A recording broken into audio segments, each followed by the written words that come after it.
Howdy, partners, and welcome to Cowboys Versus Ninjas, the show where we wrangle you the most addictive stories of samurai and gunslingers. I'm Adrian. And I'm in Julia. So, you shared this fascinating story about Akiro, this ninja, who is obsessed with efficiency. It really made me wonder how often we get stuck in our ways, even when they might not be the most effective. Have you ever found yourself, clinging to a familiar method, even if it might not be the best approach? Oh, yeah, all the time. Yeah. It's human nature to stick with what we know, right? Even if it means missing out on some new possibilities. And in Akiro's case, his obsession with efficiency might actually be holding him back from becoming a truly great ninja. Exactly. He's Yeah. this prodigy, you're right? He can hit any target with a shuriken plant, a smoke bomb with perfect timing.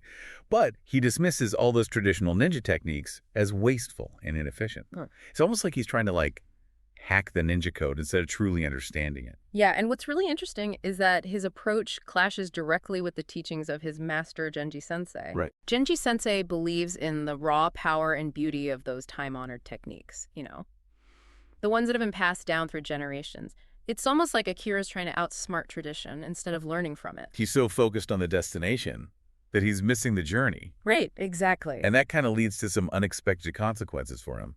Like in this big tournament where he's facing off against Hiroshi, who is like this absolute unit of an opponent. Oh yeah, Hiroshi is like a force of nature. Totally. Completely unfazed by Akiro's calculated attacks. It's the ultimate test of his efficiency-first strategy, and it doesn't quite work out the way he planned. Yeah, Akiro gets frustrated and he pulls out this move that Genji Sensei absolutely hates. It's a simple kick to the knee. Oh no. I know, right? But it works. Hiroshi goes down, Akiro wins the tournament.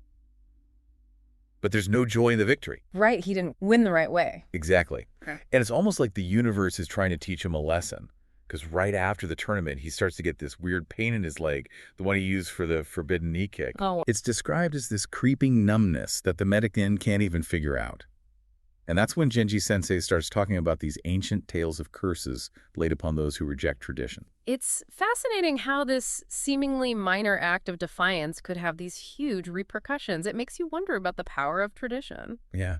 And the pain doesn't let up. It's not just an ache. It's like these black tendrils spreading up his leg. Oh, that's creepy. I know. Genji Sensei, who initially dismissed these as just stories, starts to worry. He mentions this place called the Well of Souls, hidden deep within the Whispering Woods. It's this legendary place said to have the power to heal or destroy, but getting there is another challenge altogether. So now Akiro, who thrives on control and meticulous planning, is forced to embark on this quest that seems inherently wasteful and uncertain. Do you think he's ready to let go of his need for control and embrace the unknown? Well, the Whispering Woods are no walk in the park. Imagine a forest where the trees themselves seem to whisper secrets and the paths are constantly shifting and changing. Maps are useless in this place.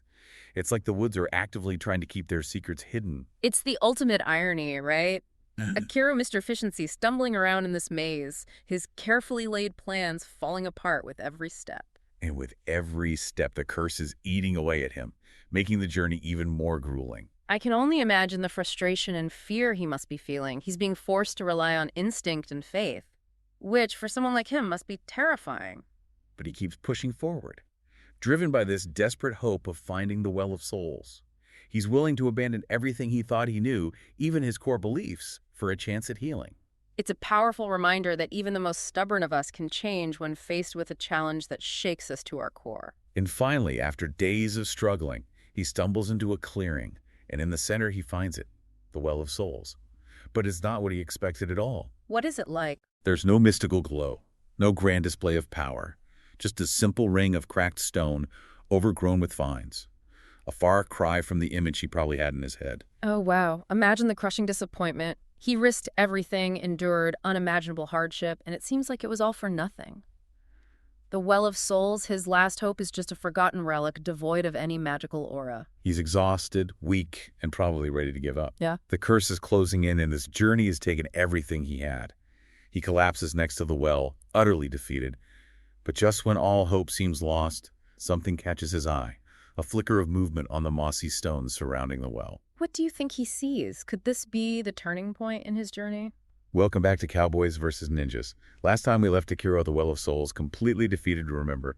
But just as the curse was closing in, He spotted something on those stones around the well. It's like the moment of truth, right? Everything could change for him. And what he sees are these ancient symbols etched into the stones.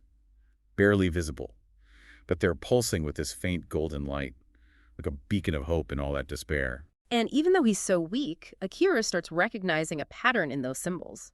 His mind, trained for observation, it just latches onto this possibility. Even when faced with the unknown, our habits come through, right? Totally. It's like he can't help but look for a way to understand and solve the problem. It shows his resilience, though. Oh, absolutely. He could have given up, but something inside him just keeps fighting. So with the last of his strength, he traces those ancient symbols, hoping he's got them right. But there's no big burst of light, no sudden rush of energy, just a silence.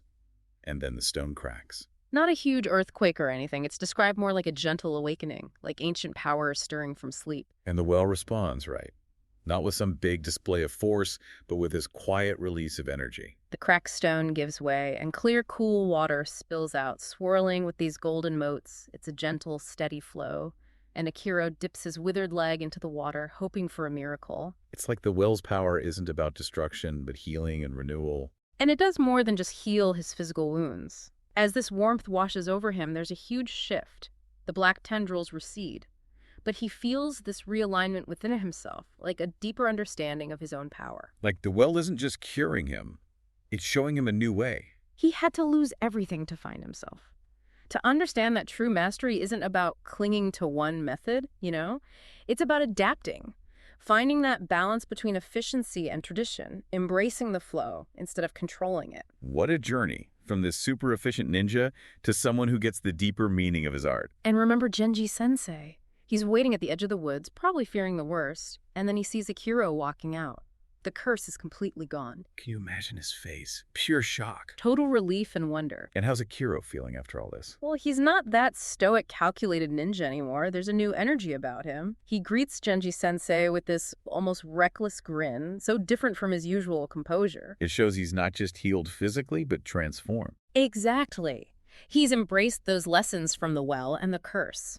He's not held back by his obsession with efficiency anymore. He's found this new balance. And the biggest sign of that change? He's eager to get back to training. It's like he's finally grasped the true meaning of his art, and he's excited to learn more. But there's still that question, right? We know the well healed him, but is the curse really gone? Could it come back? It's like a threat hanging over them. So how did they prepare? What does training look like now? Welcome back to Cowboys Versus Ninjas. Remember, we left off with Akiro healed and ready to train, but there's that threat of the curse returning right. It reminds you that even when you overcome something big, that fear can stick around. For sure. And for Akiro, those fears seem pretty real. A new danger pops up that threatens him and the whole ninja clan. Word spreads about this rogue ninja cage. He's been gathering followers, learning forbidden techniques. Like a total rebel. Totally challenging the order, threatening chaos. Classic hero versus villain. But what's interesting is Akiro's reaction.